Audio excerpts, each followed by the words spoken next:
Stress जो आहे, बऱ्याच वेळा इमोशन आपले, एखादा व्यक्ती आपल्या घरातला आवडीचा व्यक्ती एक्सपायर होतो, आजोबा म्हणा किंवा एखाद्याची पत्नी एक्सपायर होते, एखाद्याचा नवरा एक्सपायर होतो. कोविडमध्ये मी बघतोय, सगळे इमोशन साठतात.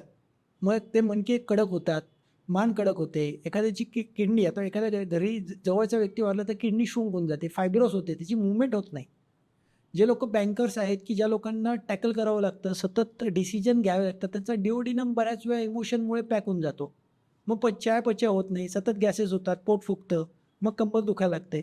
म्हणजे एक लक्षात घ्या, तुमचा मानसिक भाव जो आहे, सतत तुम्ही आनंदी पाहिजे आणि आनंदी राहता आलं पाहिजे.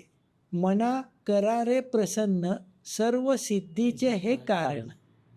आज जर सतत आपण कुरकुर करतोय, आपण जिथे काम करतोय किंवा ज्या ऑफिसमध्ये काम करतोय, तुम्ही चांगलं म्हणा ना त्यांना.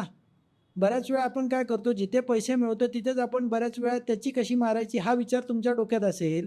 सतत एखाद्याला वाईट, तो बॉस चांगला नाही आहे, ती मॅडम चांगली नाही आहे, ते माझा शेजारचा कर्मचारी चांगला नाही, हा भाव जर तुमच्यात असेल, तेच व्यक्त होणार आहे. जे पिंडी ते ब्रह्मांडी.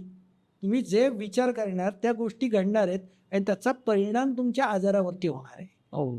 हे सगळं सांगायचं तात्पर्य, हे सगळं सांगायचं कारण आहे, तुमचे विचार हे तुमच्या आजाराचं मूळ कारण आहे. लोक म्हणतात तर अंगाशी येतं, ते असं अशा प्रकारे ते अंगाशी येतं. काय सर, जे तोंडात आहे ते हृदयात पाहिजे, जे हृदयात आहे ते डोक्यात पाहिजे, आणि जे डोक्यात आहे ते तोंडातनं बाहेर पडलं पाहिजे. आज बऱ्याच वेळा लोकांचं काय होतं, तोंडात एक असतं आणि मनात एक असतं. बरोबर आहे.